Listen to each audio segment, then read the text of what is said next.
अब हम आ जाते हैं राष्ट्रीय विकास पे। अच्छा, एक चीज़ और मैं आपको बताना चाहती हूँ, ज़रूरी नहीं है कि मुझे जो चीज़ सही लगती है सामने वाले को भी वही अच्छी लगे।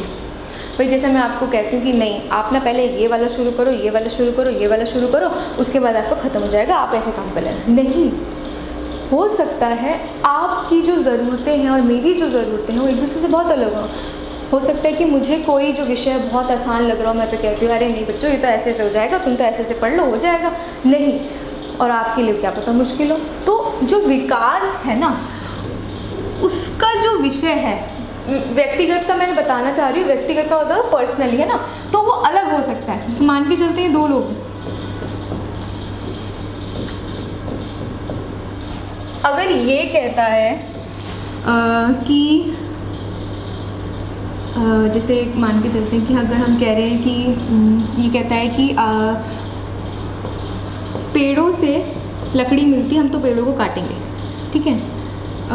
पेड़ों से आपका जो ये लकड़ी मिलती है, ये कहता है पेड़ों से लकड़ी मिलती है तो उससे मैं पैसे कमा सकता हूँ। ये पेड़ों से लकड़ी मिलने के बाद ये कहता है कि हाँ, हम उससे जो है पैसे कमा सकते हैं, इससे क्या होगा, हमारे को पैसे मिलेंगे बहुत सारे। दूसरे तौर पे, मतलब दूसरी जगह पे ये व्यक्ति कहता है कि नहीं, पेड़ों को काटना गलत है ना, पेड़ों को काटना क्या है, गलत है। देखो, दोनों ही अपनी जगह बिल्कुल सही है, ठीक है। मैं ये नहीं कह सकती कि आप ये भी नहीं कहोगे ना मैं कहूँगी कि नहीं पेड़ों से लकड़ी, क्योंकि आपको पता है पेड़ों से जब कटेंगे, लकड़ियाँ कटती हैं तो उससे ही हमारा फर्नीचर जो भी सामान है होता है। लेकिन पेड़ों को काटना वो भी गलत है एक तरीके से, है ना। तो जो इसकी ज़रूरत है, इसकी ज़रूरत है, एक दूसरे से अलग, इन दोनों के लिए विकास का मतलब अलग है। इसको लगता है कि पेड़ों को काटने से लकड़ी मिलेगी, उससे मैं फर्नीचर बनाऊँगा, मेरे को पैसे मिलेंगे। इसको लगता है कि नहीं, अगर भाई हम पेड़ों को काटेंगे तो हमारा पर्यावरण प्रदूषित होगा, हम लोगों को बहुत दिक्कत आएगी, ठीक है। तो ये व्यक्तिगत तौर पे मैं विकास की बात कर रही हूँ, हो सकता है ये इसके बिल्कुल विपरीत है, अलग है एकदम, ठीक है। तो ज़रूरी नहीं है कि विकास की जो ये समझ है वो दोनों के लिए एक हो, इस बात का ध्यान रखना है, ठीक है।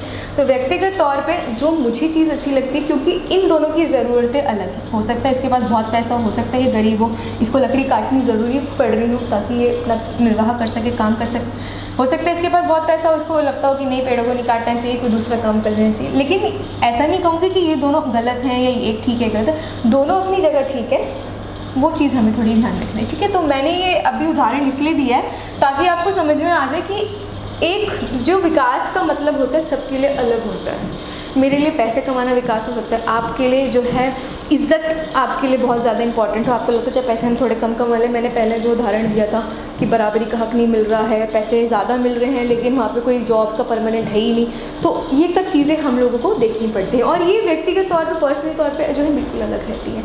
इस चीज़ का आपको ध्यान रखना है, ठीक है।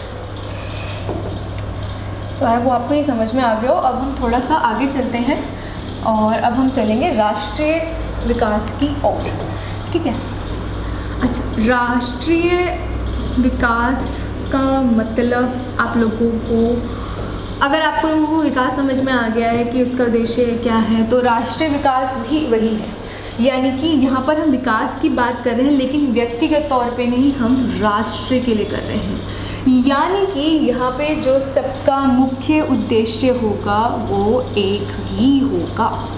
यहाँ पे जो मुख्य उद्देश्य होगा क्या होगा, एक ही होगा या मिला जुला होगा। मिला जुला भी इसलिए कह सकते हैं, मतलब हो सकता है कि लोग मान जाए, मिला जुला हो सकता है। जैसे कि बहुत अच्छा उदाहरण, मैं इसलिए बड़ा लिख रही हूँ ताकि आपको दिख जाए, शिक्षा, ठीक है। ऐसा कोई व्यक्ति नहीं है जो आपको ये कहता हो कि शिक्षा लेना एक पाप है या ये चीज़ गलत होती है, आप ये मत करो, ये खराब है, नहीं।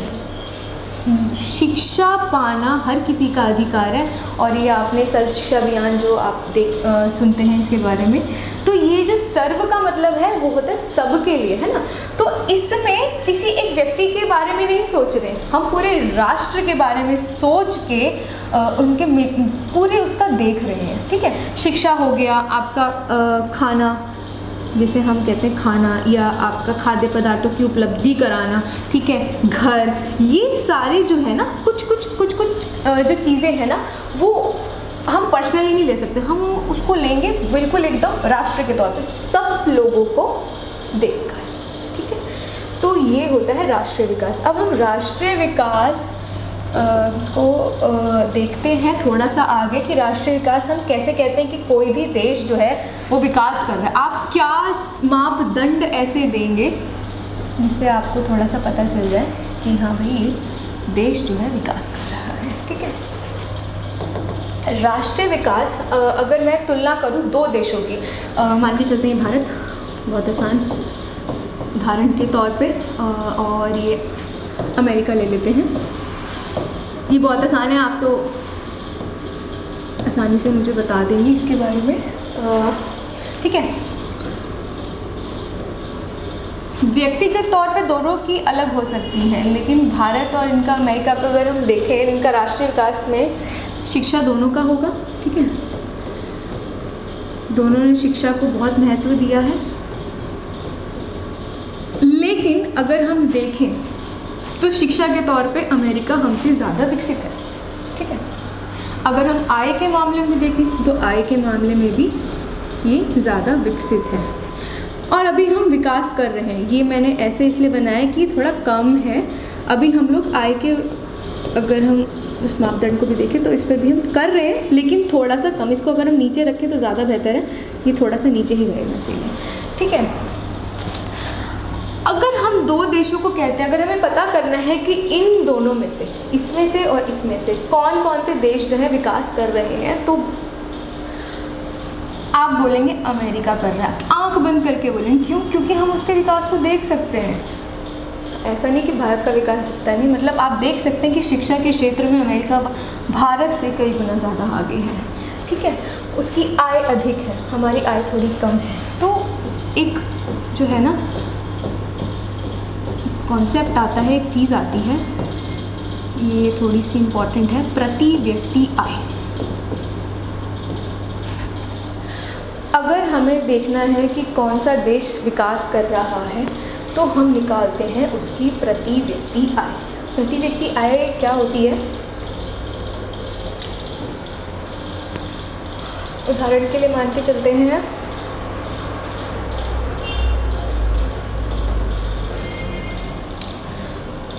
इसका मैं एक फॉर्मूला लिख देती हूँ। ये आपकी कुल जनसंख्या और अगर आपको प्रति व्यक्ति आय निकालनी होती है वो ऐसे ही निकलती है। प्रति व्यक्ति आय को ना हम औसत आय भी बोलते हैं, ठीक है। ये एक नंबर में आपका आ जाता है, या इसकी तुलना के लिए ये वाला पॉइंट भी, किसी भी देश की तुलना करने के लिए ये वाला मापदंड बहुत लिया जाता है। इसका थोड़ा प्लीज़ ध्यान रखना है। जितनी हमारे देश में कुल जनसंख्या होती है और हमारी कुल आय होती है, हम उसको क्या कर देते हैं, भाग कर देते हैं। सॉरी, मैंने थोड़ा उल्टा लिख दिया। मैं एक चीज़ चाहती हूँ, आपकी कुल आय और कुल जनसंख्या, मतलब जनसंख्या ऊपर, नहीं आय ऊपर, सॉरी ये गलत हो गया, इसे क्रॉस कर रही हैं। यहाँ पे आप देख लो आय, ठीक है, और आपकी जनसंख्या।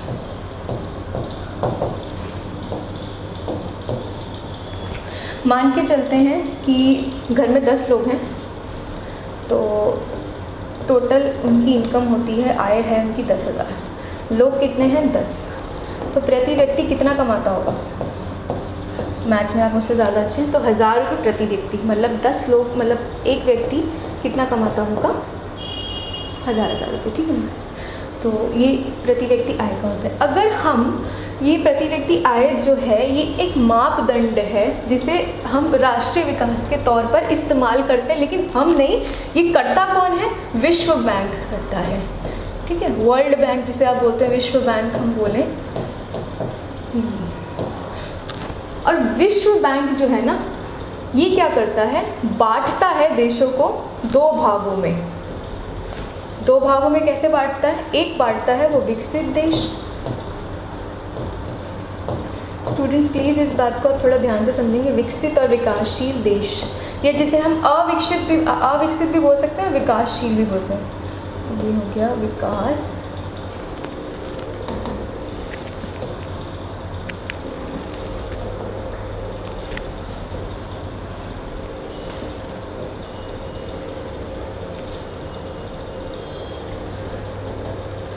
इसे हम बोल सकते हैं विकासशील देश। विकसित देश, विकासशील देश, या इसको हम अविकसित भी बोल सकते हैं, कोई प्रॉब्लम नहीं है, आप कुछ भी बोल सकते हैं। विश्व बैंक क्या करता है, दो भागों में बांट देता है देशों को, ठीक है। वो क्या करता है, उसको सिर्फ एक मापदंड दिखता है, वो है आय। अभी मैंने बोला ना, आय के अलावा भी बहुत सारी चीज़ें होती हैं। क्या करता है, वो कहता है अगर जिस देश की आय सबसे ज़्यादा है, ठीक है, वो जो देश है वो है विकसित देश। जैसे अगर मैंने अभी उदाहरण दिया था अमेरिका और भारत का, तो अमेरिका की आय अधिक है, तो इसीलिए हम उसको विकसित देशों में जो है गिनती करते हैं उसकी, ठीक है। ये अमेरिका का हो गया।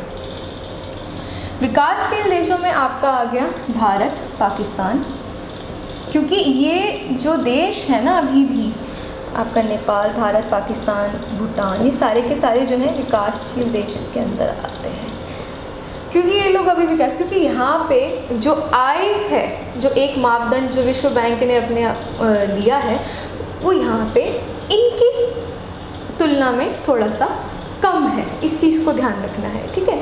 तो विश्व बैंक प्रति व्यक्ति आय के बारे में बताता है। प्रति व्यक्ति आय मैंने आपको बताया, आपकी जितनी आय है, देश की जितनी आय